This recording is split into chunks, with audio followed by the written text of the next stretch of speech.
वन्दे जगद्गुरुं कृष्णं वन्दे जगद्गुरुं गुरुर्ब्रह्मा गुरुर्विष्णु गुरुर्देवो महेश्वरः गुरुर्साक्षात् परब्रह्म तस्मै श्री गुरुवे नमः तस्मै श्री गुरुवे नमः तस्मै श्री गुरुवे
Good morning to you all.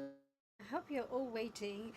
I'm very excited to meet Nidhi for further astrology. So let's invite Nidhi, all yours. Thank you so much. That's so kind of you. And thank you everyone to have me over again. So we can begin. Obviously, the Ganesh sadhana is done, and the Guru mantra is done. So we'll just do a quick Om Gan Ganpataye Namah. We'll request the Vignaharta to be a Vignaharta for our session.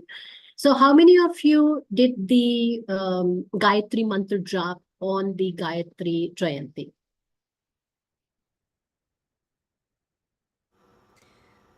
I did try it. I downloaded the app and it wasn't very easy to follow because the writing is so tiny. You couldn't enlarge, and at the moment, my eyesight is really bad because of glaucoma, and it is difficult for me to read at night. Very tiny. It's so tiny.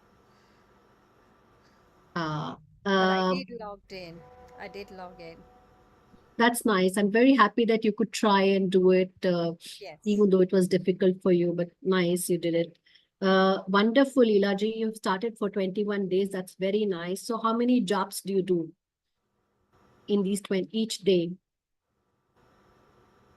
Wonderful. 3 mala or 3 jobs?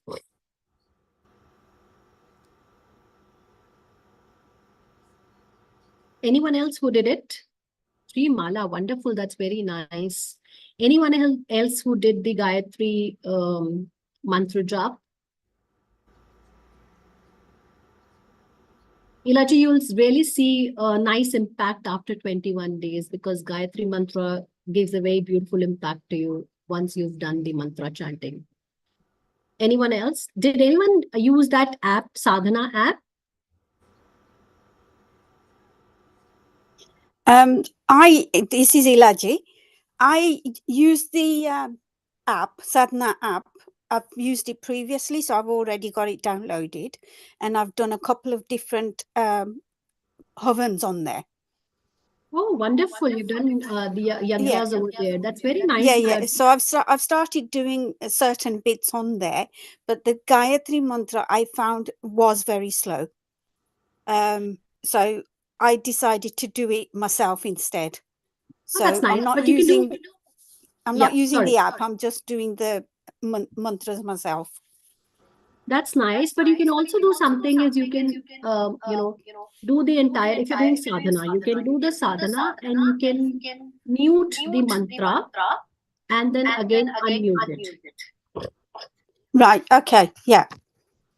So you can do that. I hope everyone else tried the app, and if anyone's facing an issue with the app, you can raise your hand and I can take you through the apps. Otherwise, we'll go back to astrology. Somebody's got two devices on, so it's vibrating. There's an echo. Yeah.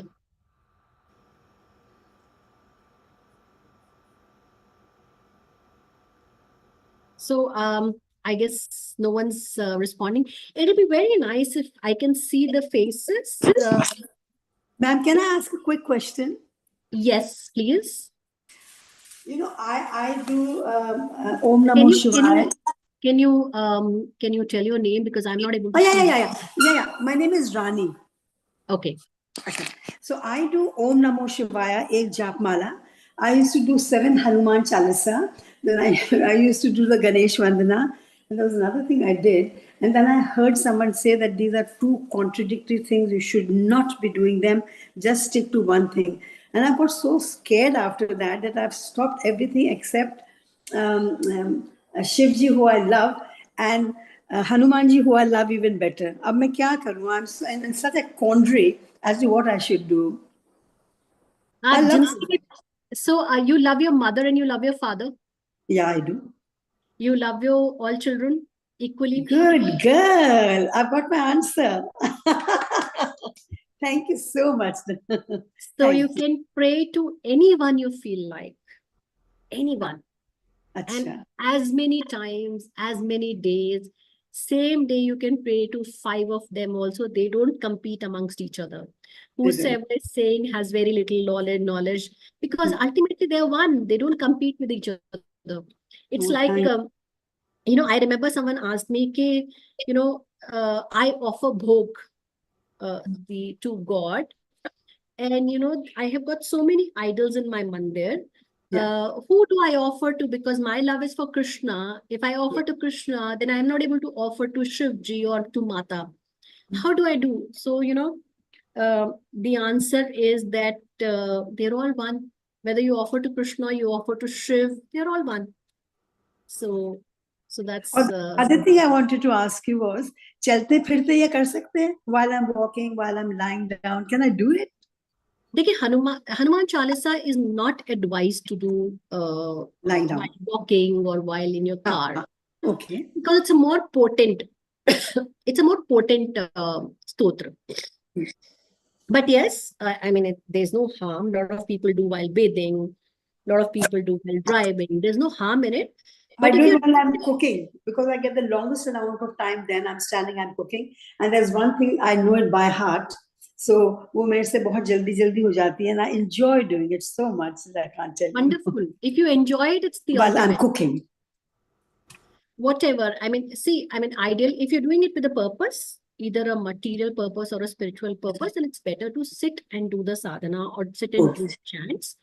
But if you just want to do it for the sake of chanting the name of Lord, then, I get it. After some time, it becomes part of your bloodstream. You don't even remember, you don't even realize that you're chanting the name. You're chanting the holy name. Then what do you do? Thank you. Thank you so much. Thank you. Hello, Kumuji. How are you?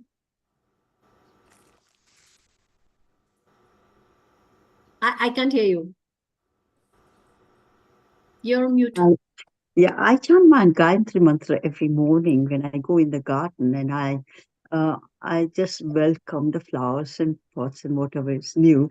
But the Gayatri mantra with it just connects me to the universe, and that's how I enjoy doing it, rather than sitting with a mala and so That's absolutely okay. I mean, the mala was not invented by God. yeah. It Okay. was something that was invented by humans. So he Yeah. doesn't say that, you have to do a job with mala only. I mean, he Yeah. says, just Yeah. remember me. And Yeah. in Gita, he's very clearly said that the most, uh, the best form of bhakti is nam jap, remembering the name of the God, taking the name of the God. And he doesn't mention about the mala. He doesn't mention about anything else. Okay. Yeah. So it's just something that ties you down. Sometimes you're not able to pay Yes. attention, so mala is a question of attention. Also, when you have to do a purush charan, for example, a gayatri mantra purush charan is 24 lakh japs. Then you need Okay. to keep a then you need to keep a count. So for Yeah. example, if I have said that I'm doing a sadhana where I will do, say, 20,000 jobs or 21,000 jobs, then in X days, and I need to keep the counts, and that's why the mala is there. Okay. Yeah. And this was actually what my question. Like, I'm not doing 108 Gayatri mantras in the morning, but I'm going around my garden and, this, I connect myself there, but not counted how many times I've done it. So this is a good answer. Thank you. Doesn't matter. Doesn't. Okay, so I mean, may I request all of you all to just put on your camera so that I can look at your beautiful souls, and I can connect much better. The energies are much better when I connect with all of you. Doesn't matter whether you're dressed or not. You all look pretty. Beauty is in the heart. So it'll be nice if all of you can just put on the cameras. So we'll go to astrology. Anyone has any questions on astrology, or I'll talk about the good and the bad planets. Anyone has any questions? Okay, fair enough. So I'll begin with good and the bad planets. Thank you, ma'am. I see iPhone over there, but I don't see your name. So hello, Nehaji. Okay, so first thing, no planet is good and no planet is bad. Remember that. So there are lots of myths which people put around. Shani, Shani, Sadasati, Sadasati, Sadasati, Shani Dasha, Mahadasha. Please don't be worried. The kind of wealth, the kind of success that Shani Dev can give, even Jupiter cannot give, even Brihaspati cannot give. Right? Now, the malefic effect of each planet or the benefic effect of each planet depends on their placement in an individual's chart. How are they placed? Now, there are some planets which are naturally malefic, as we call them naisargic malefic, which means they are a little harsher, they are a little stricter, because of the nature that they are. For example, a king has to be a strict person. A king has to be a disciplinary. Okay. A person in the forces has to be a stronger person. He has to have that aggression. Right? So similarly, all these planets have a role in the planetary system. And hence their behavior is like that. For example, sun. So let me just tell you the roles of each planet. Sun is a king. It is equivalent to a king. It's the king of the entire planetary system. So naturally, he has to be a little strict. He has to be strong. He has to be disciplined. He has to be like a father. He has to be a ruler. He has to make judgments. So if we say sun is like a father, sun is a king, then king is like a father for the society, for the as we call praja. So for them, it's the father. Hence, in astrology, sun is treated as a father. So if you have to see father, you have to see sun. Naturally, father is good and bad both. Okay, wherever required, he's stricter. Wherever required, he's softer. And sun is also seen for our ancestors, because father is because of the ancestors. So it's seen for ancestors, somewhere elder brother, So it depends on where are we seeing, what are we seeing. That's sun. Then we come to moon. So sun is generally considered to be a naturally malefic planet, because that's how its role is. Now, for some people, sun is very good. It's not malefic at all because it is exalted. It is because sun is also our Atma. Sun is our soul. Sun is who we are. Sun is our determination. Sun is our strength. It gives us our strength, right? So that defines, the characteristic of sun. It's generally malefic, treated as malefic, or if not malefic, a little a disciplinary planet, right? So that's sun. Then we come to moon. Moon is mother, queen. So sun is king, moon is queen, right? And naturally, these luminaries are king and queen because moon cannot survive without sun and sun's energy, and sun cannot survive without moon. It's a very beautiful combination. If moon is not there, sun is not able to survive. So that's the reality. It's a scientific fact. Now, so moon in our chart represents mother. Now, mother is always nice, kind. So moon is a benefic planet.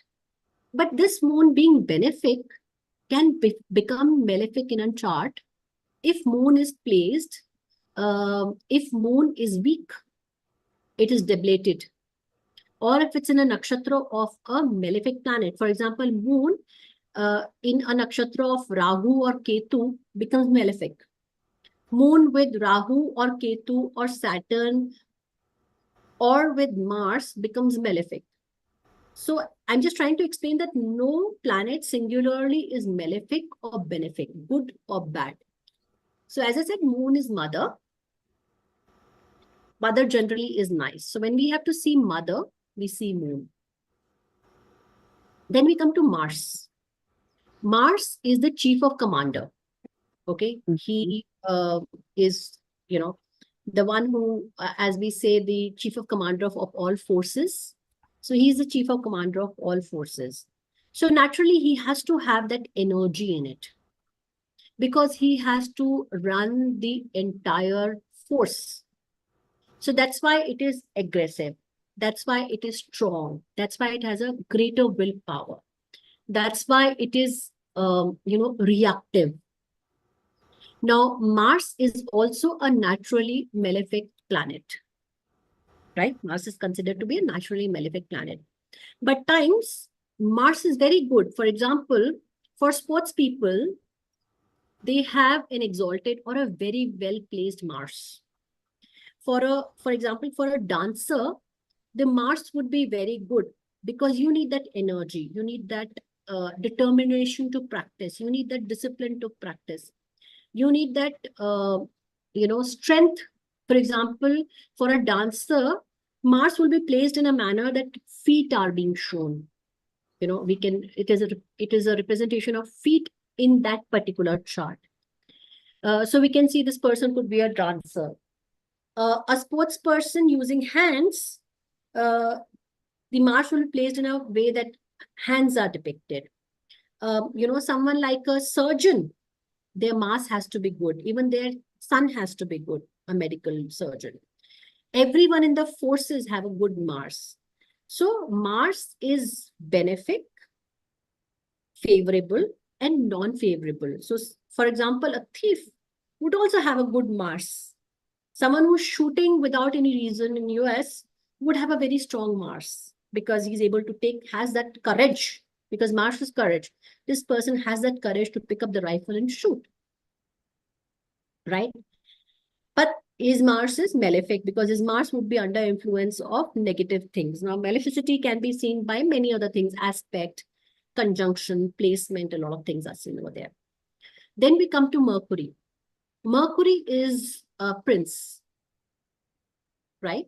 So a youthful person, a prince who's full of energy, and Mercury is malefic and benefic both.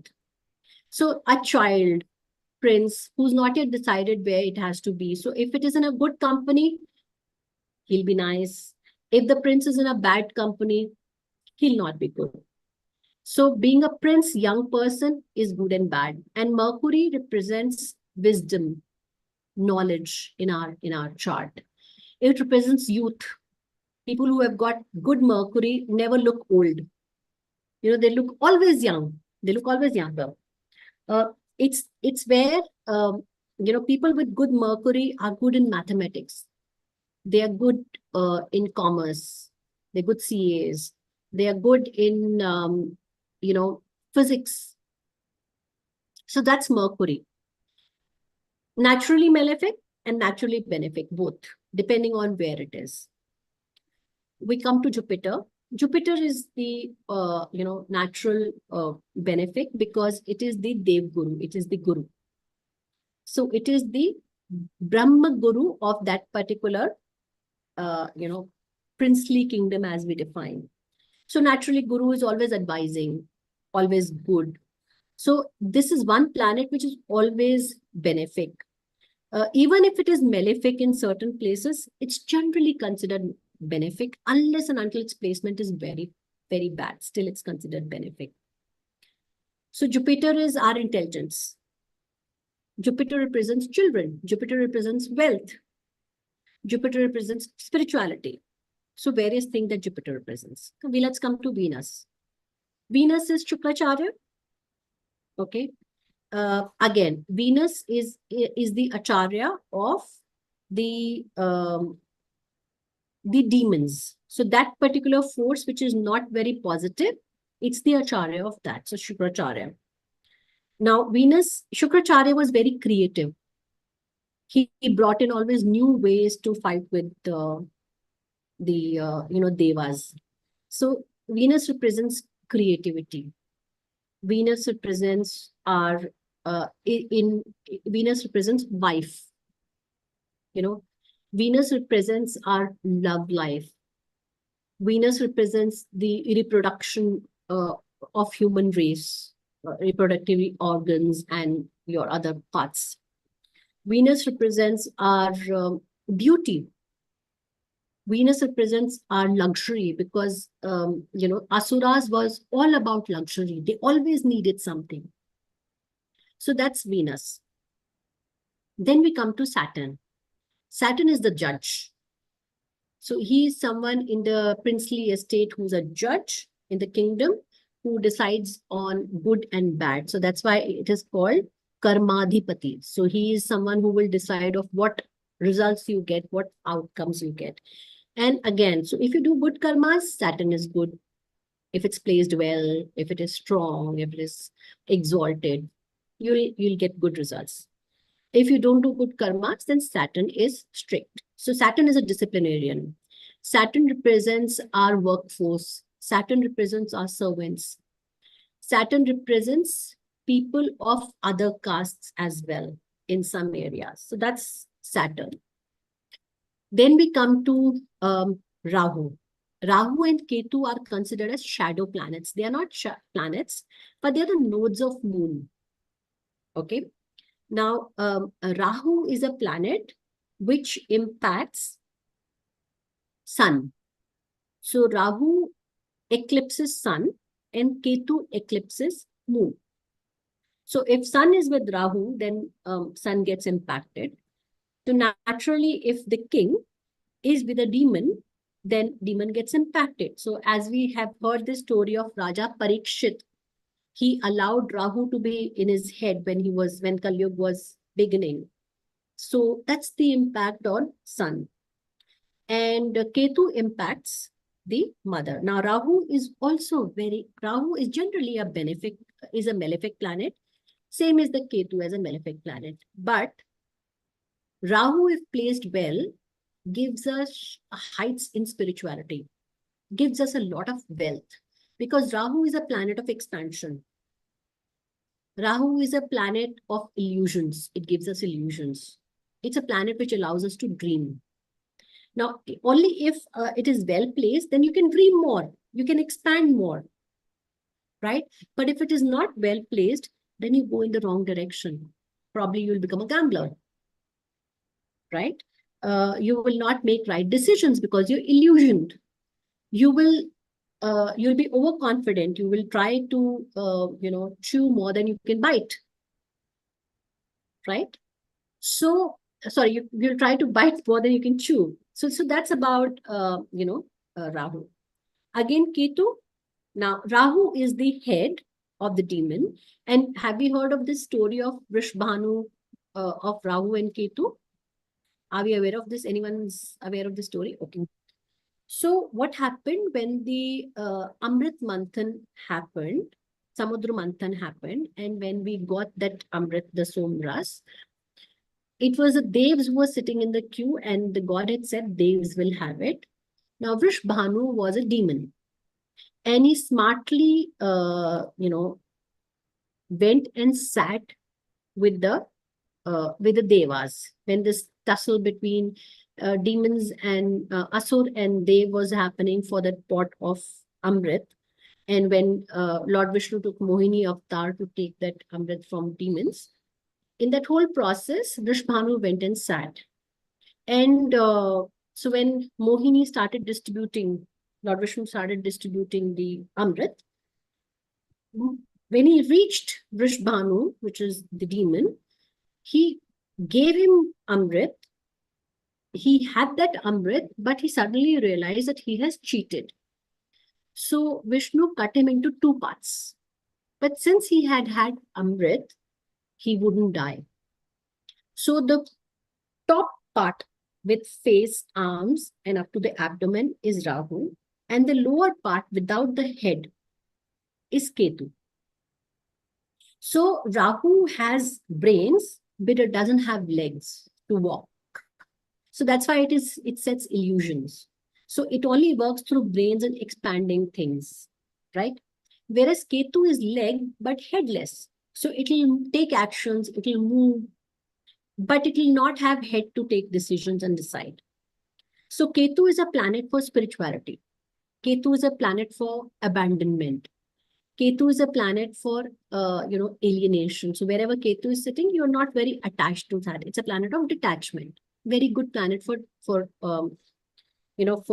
spirituality. Ketu, if well placed, gives you heights of spirituality. It makes you again a good occult, helps you in occult, helps you in sadhanas, good sadhanas. Helps you in being detached, helps you in to be better in worldly manners, very straightforward, very focused, very sharp. But if not well placed, then it makes you headless. It just makes you run and not achieve something. So this is the good and bad about all the planets. Now anyone who says, Rahu is not good or Ketu is not good or Moon is best or Venus is best, take it with a pinch of salt. Because it depends on how it is placed in your chart,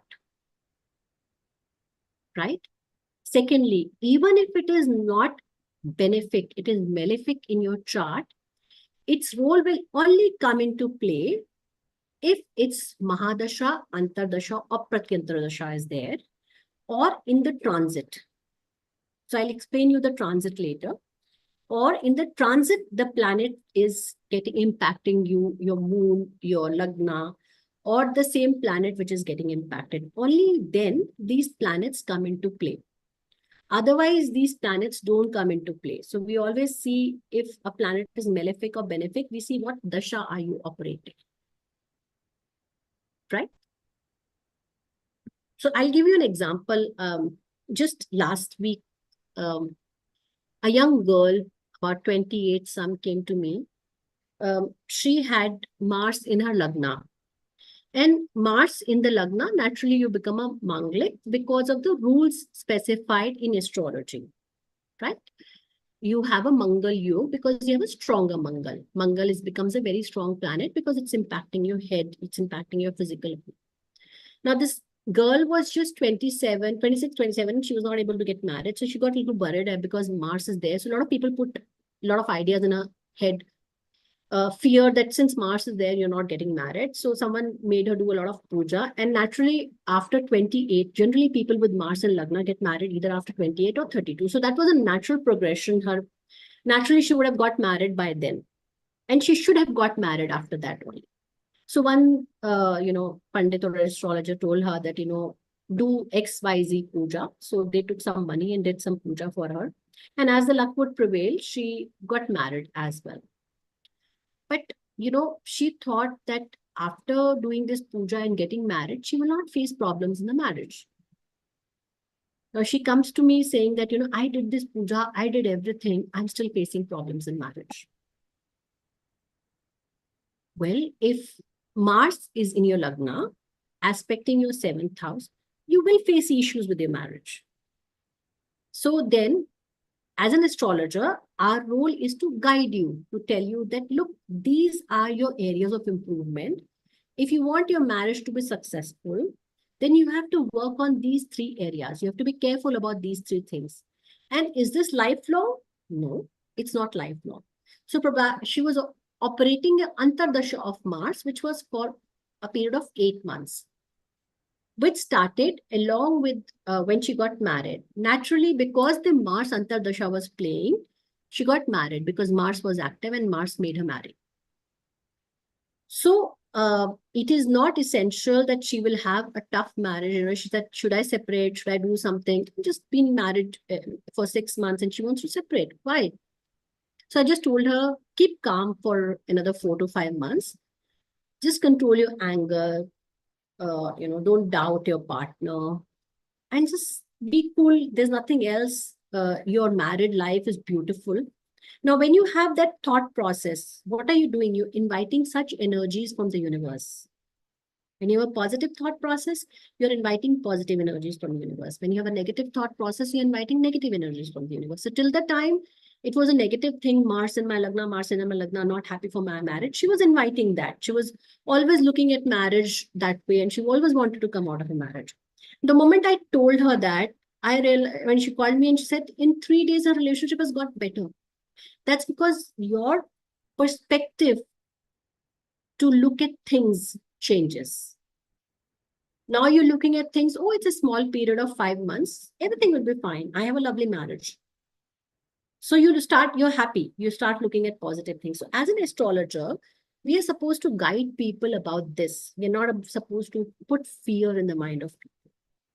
So I'm just sharing this because, we always have this thing, Mars, Manglik, when we go and get our children married, or when we, even talk to our people in our circles, something or the other, such things are there in our conditioned in our mind because of whatever has been said earlier.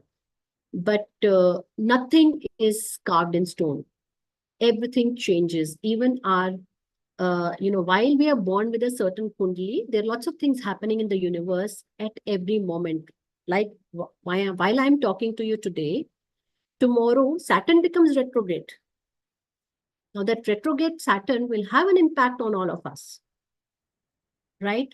Moon changes its Rashi every 2.5 days, right? So naturally our moods change, and when moon changes, a lot changes. Our periods are defined by Moon and Mars, so a lot of things are there. So this is what I wanted to share with you today on the good and bad of the planets. I would leave the floor open for questions now. Anita ji, I'm happy that I could help you on this. Thank you. It was so good that you said that astrologers are supposed to help us, not tell us and put fear in us, because that's what we live with fear. We always live with fear and we can't move forward. And as you said, that positive affirmation will help a lot and that gets rid of fear as well. Looking forward to positivity. I agree with you. Thank you so much. And you placed it so right. Thank you so much. My pleasure, my pleasure. One more thing I would like to say is that, whenever you go to an astrologer, take it as a guidance. It's like, it's like GPS that we use. So it tells us that where is a traffic jam, where is a roadblock, where is a diversion. An astrologer can only tell you that. Okay. The rest all are your karmas. because, you know, the astrologer can say that this is not a good time for you, you know, but prior to this good time, you had made a decision like today is not a good day for you, or today, let's talk of a labor. Okay, for this labor, today he would not get his job. So he will not get paid for today. But yesterday he worked and he saved for food today. Right? So what happened is that intensity of pain for him. So where he would have, if he wouldn't have earned today, he wouldn't have been able to get 2 meals. But since he saved yesterday, he could get 1 meal. Right? So the intensity of pain is reduced. So when, like, you know, when you see a GPS, you see yellow while you're driving. But when you reach the place, closer to that place, the, yellow, although it's still yellow, but the traffic reduces because, you know, it's opened up. So, so what happens is that, you know, when it opens up, it's a free, you're able to move much faster. Right? So it's basically about that. Right? So, yeah, someone asked me about the hot flushes. I will, if it's, this is a very personal question and I can see the kundali and I can advise, but generally I can say, when you're having a lot of hot flushes, try and, it's because of Mars and Moon being active. And when I can talk to you personally as to which are the days when it is more active and see your chart also, it's largely for Moon and Mars. So, try and calm yourself, meditate more, try and be closer to more water area. So maybe you can keep a bowl of water in your, wherever you are spending more time. Or if you have a shank, you can keep those shank. Or if you have kodis, keep those kodis around your area. Those hot flushes will get reduced. You know, it'll help you. Pray to Hanumanji, that will help you a bit. You know, another interesting thing is that a lot of us feel that we shouldn't be praying during periods. How many of you don't? No, you don't touch religious things or achars and things like that. Praying is all right because that's verbal, nay? Isn't it? Yeah, so you don't touch those things. In fact, in my Nani ji's house, not in my house, in Nani ji's house, there used to be a godam, जहाँ पे एक गूदड़ी रखते थे, and they used to have a bed, and these used to be, my masis used to sleep there, and they used to say, oh, इनको कौवा भिड़ गया है. And we used to ask her, Mom, हमें कभी कौवा नहीं भिड़ता, because it was slightly more modern. But that was way back in India, not anymore. Yeah. And no, it's still in India. Is it? In some of the places, yes, women are not allowed to enter the kitchen even still. Even now? Oh, okay. So some of the places, yes, still. And women do believe in it themselves. So how many of you don't pray during the periods? I don't pray. You don't pray? No, I pray, but I don't go Okay. to Yeah. it in the house. Okay. But So you don't the go to temple. me is that we don't go to, in the mandir, but you can do your prayers as you're walking around and doing all that and That's touch, right. Yeah. but don't go in the mandir. That's it. Yeah, we Okay. don't go in the mandir. Okay. You But- also, Pantry, you also don't pray? No, I do pray, but not go into the temple or do anything which has got to be related to the religion. Okay. You know, there's no such mention in any of the Shastras that women shouldn't pray or touch the lords or anything for that matter. There's no such mention, Mm. right? Right. There Yeah. is no Right. such mention. This is Now- going on. Yes, isn't it? Yes. So all of you, whenever you get time, just browse and read about Ambubachi festival. Let me put it in the thing. It is about Ma Kamakhya. All of you know about Ma Kamakhya? No. No, I don't know much. Sorry. Yeah, I'll take this next week, next time. Yeah. I don't know about Ma Kamakhya. No. So I'll tell you. This is the yoni of Ma's Sati. Ah. And currently she's having a periods. And the entire river goes red. Oh, Right? It's in Assam, Guwahati. When this is an indication of Ma saying that we all are same. And you know what? Men crazily go there and do their sadhanas, because when, Ma is having a periods, that is the highest potent place with respect to energy. So a lot of tantric sadhanas happen over there.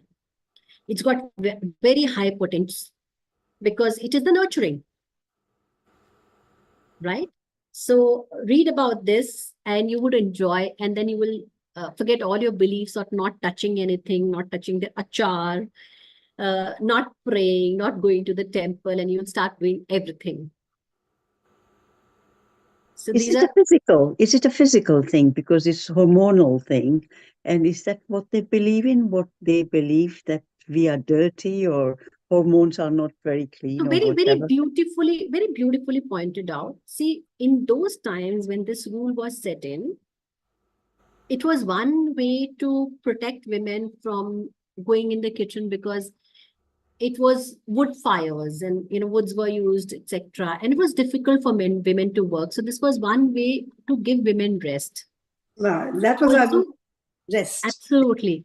Also, women didn't have such cleaner ways, they used to use cloth or sometimes not. So they didn't have any cleaner means or ways to, spend that time period. Now that we have sanitary napkins, nice, good things, women didn't have that. So what used to happen is, to avoid them getting embarrassed, they were told not to go into mandirs, because earlier the temples never used to be at home. These used to be social places. So why people said, don't go to the temple, right? So that can be avoided, because then you get into public spaces, you may get embarrassed. Now what happened? This whole thing, which was in favor of women, turned against women. Moved from one time to another, male thought process, women's thought process, to women against women thought processes. So thought processes changed and it evolved more negatively rather than positively. So when it was thought in a very positive manner. I suppose the women were supposed to rest and be pampered. Maybe that was the idea. Absolutely. Rest and pampered. 2-3 days, women don't cook because, they can faint. Because the diet also never used to be so good in those days than today. And that was the only time they would be allowed to rest, really. Otherwise, they were going like a tilkanni. Absolutely. Yes, Panji, please go ahead. But like last weekend, I had to get the ladies for Gorney, Randalmas Gorney, and I had to get 200 ladies. And I was actually told, we do not want divorcee, we don't want widows, we don't want ladies wearing black, we don't want ladies who are on period or uh, miscarriage, who've had Man-made rules. Yeah. How petty. How This is petty. this is what I thought, Discrimination. This and is discrimination. I felt really bad telling them or asking them, are you divorced or are you so what I did a rule paragraph 1 to 13, and these are the criterias you have to follow, and so it saved me asking them. So automatically ladies who it was concerned, they just said, sorry, I can't stay, and that's it. So But let's it's see Sarojini embarrassing. Naidu. She was a divorcee. Indira Gandhi. Yeah, yeah, Yeah. yeah. And so successful women. Mm, And many of them, Meera is a very good example for all of us. She was a absolutely. widow. Yeah. And she was the one who had lot to her. I mean, even today we say that, if you don't love your Lord like Meera, you haven't attained that bhakti. She's the parakashta of bhakti. Yeah. She was a widow. So it's very petty, and it is more of a male thought process, and then more of a female thought process as well. Because women also bring this discrimination. Let's avoid this and let's do that.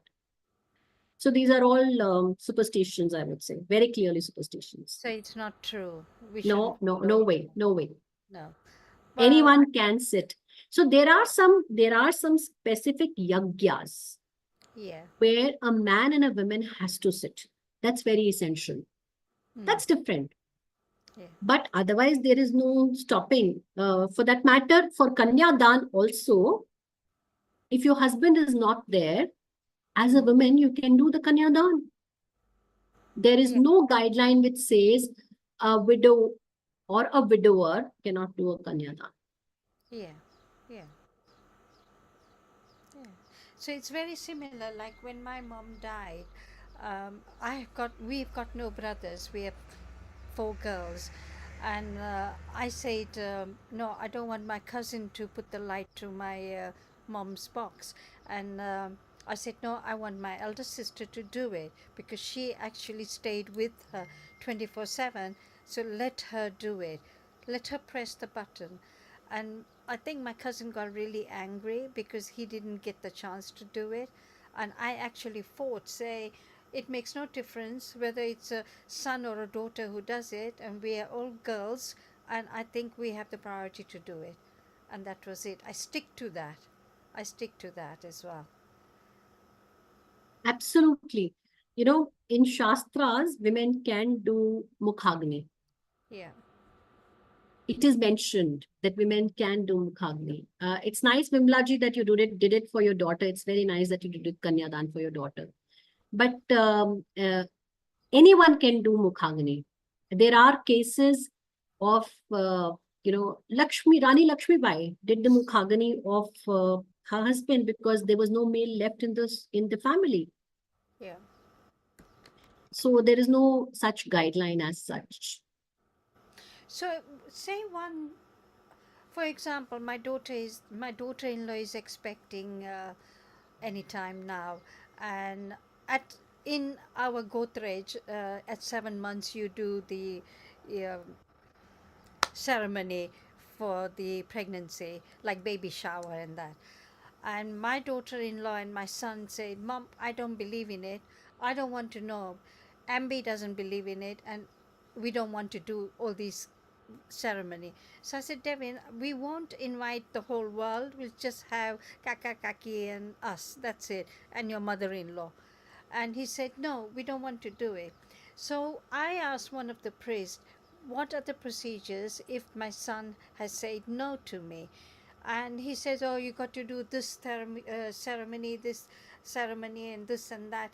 And I said, okay, write it down, and I'll ask my priest here in UK to do it for me, because this guy in India was asking me for amount which I can't afford. And he got really aggressive when I said, write it down, let me know what exactly I have to do. I'll get the priest to do it here. And then he made an excuse saying, oh no, you got to do it here near the riverside. What? We have riverside here as well. But because my son made me angry, I said, thank you very much. I don't want to know anything. I don't want to do anything. And I've left it. I really have left it.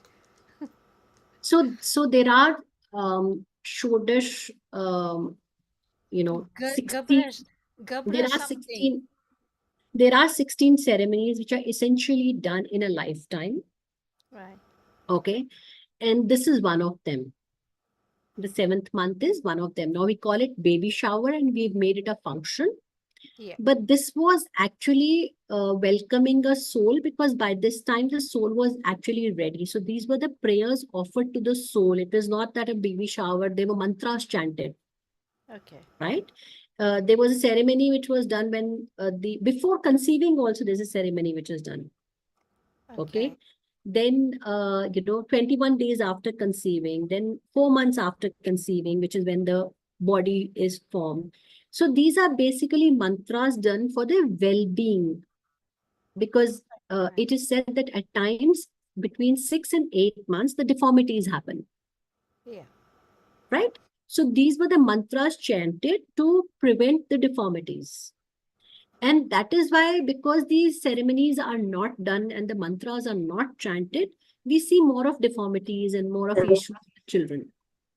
Ma'am, Oh, I see. can I I see. say, can I But So, just I mean, now we have made it celebratory, we made it a function, but actually it's a proper, yagya, proper things which yeah, happen.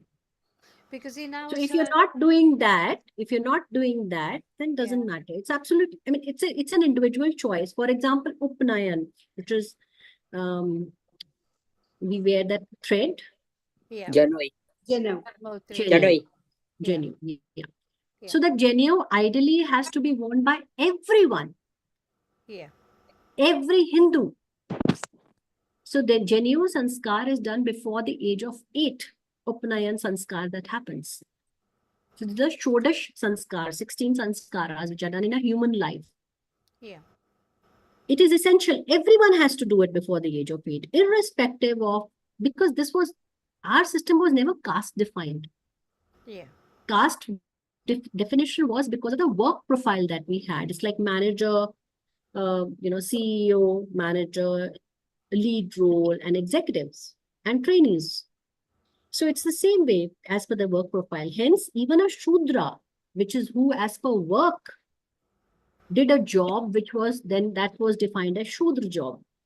But it's not that that person is not supposed to have Upnayan or Jenu. So there are these 16 sanskaras, and this is a sanskar.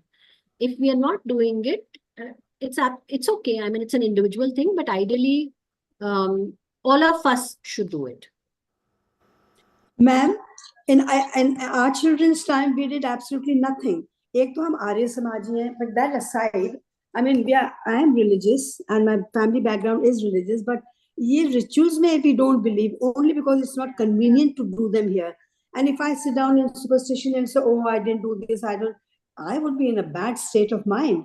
But having not done any of that, I still believe if you're a good person and you're not harming or you're doing good deeds, I think that should suffice, shouldn't it? it should. Well, yes, obviously. As when we are born as human beings, we are born to do good deeds. Yeah. So that's a table stake, right? That's a table stake. We are expected to do good deeds. We are expected to work. We are expected to earn our livelihood. We are expected as mother to take care of our children. We are expected as daughter-in-law to take care of our parents. But what do we do for our soul? Pray and do good deeds. I think that's more than enough. No? Yeah, that's what I'm saying. But good deed is expected of you as humans. Yeah. To elevate your soul, you need to connect with the higher energy, right? With prayers. So, I mean, you can do it with prayers, you can do it with abhishek, you can do it with yagya, you can do it with sadhanas. So all these practices are nothing but different levels of, Higher growth of your consciousness. soul, growth of your soul to reach a higher consciousness. For example, when you're in kindergarten, you're just doing ABCD, right? When you reach 3rd standard, you're making sentences. Yes. Right? When you reach higher standard, now you are solving riddles. Then you're doing puzzles, right? So if you have to elevate yourself, you have to elevate your standards. Now, we can always say that I shouldn't be feeling guilty and so I am not doing it. But the point here is that if you have to, like, for example, if you have to get promoted and you've done all your education, but, for example, people like us who are not good in AI, and I need an AI role, I will upskill myself and take up that role, take up that course of AI, right? It's the same way. I mean, if I don't take up that role of AI, I will not get that job role and hence not that salary. Similarly, if I don't upgrade my soul, I will not reach there. It's just that. And I can give excuse.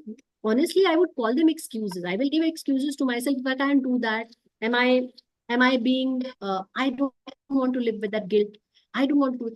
It is only that what is the goal that you have set for yourself? Okay. And to achieve that goal, you have to go through tough pastures. There's nothing easy in life. Spirituality is the most difficult thing. Because in the other things, if you upskill yourself, you get a better job, you get to know the result immediately. Or maybe 2 months later, 3 months later. In spirituality, you don't get to see the results for multiple lives. So when you don't see the outcome, there is no motivation. Spirituality is most difficult because you have to keep yourself motivated. Ram नाम आज अगर नहीं लिया तो मेरी जिंदगी में क्या फर्क पड़ेगा? What difference it makes in my life? If I don't take Ram Nam today, I'm eating, I'm having life, I'm flourishing, I'm doing whatever. It doesn't make any difference in my life patterns. But yes, for my soul, it makes a difference, which I can't see. So spirituality is most difficult. And as a human brain is wired, something which is difficult, something which is not easy, my brain gives me excuses. Right? So an excuse of I am RJ Samaji, excuse of I don't want to be guilty, or like, for example, a person like me, excuse of not waking up in the morning, or All whatever of it is. Not all these are excuses. But you know what, But if I've decided that I have to elevate my soul, then there are no excuses. Ma'am, now you can completely condemn me by what I'm saying next. What I'm saying No. is, There is no right. Honestly, there is no right and wrong. no, let me confess. Absolutely. Let me Like my- confess something. We have pujas and all, and we make lots of khana and all that. We go beyond the top and do all that because prasad hota hai. But I taste everything. I taste everything because I don't know how to cook. I cook well, but only if I've tasted and I know हाँ अच्छा बन गया है. What I'm saying is I taste all. So मैं prasad कभी नहीं चढ़ाती हूँ. That bhog I never present to the god. Only halwa is given to the god, and because that is made by a friend of mine, and that is all. So I'm very, very bad in a lot of things, but I'm a good person. That's all I can say. Well, like both my husband and my son, they say if your heart is clean and being honest, nothing is going to harm you. God is in your own soul. Absolutely. Yeah. So I am sorry, we'll run this session a little short today. We'll have to end it because I have to take my mother to a doctor. All the best. Thank you so much. Thank you so much. So we'll meet again next fortnight. Keep your questions, there, and I'll answer all your questions. I hope I've been able to help you and clear your doubts. Wonderful class. Wonderful. I really you. loved it. There is no class. It's just knowledge sharing. I learn a lot from you. So it's just knowledge sharing. We are sharing each other's knowledge. I learn as well equally in this session. And I am happy. So thank you so much for this. And we'll just do quick prayer. Sarve bhavantu sukhina, sarve santu niramaya, sarve bhadrani pashyantu ma kaschit dukkha bhavantu. May everyone be happy, healthy, and peaceful. Thank you. Thank you. Thank you Thank you. very Have a much. have a Love nice day. Bye-bye. Thank you so much. Thank you. Can I just please remind everyone that at 7 o'clock tonight, UK time, we've got a topic on autism. So please try and join in that. Thank you again. Take care.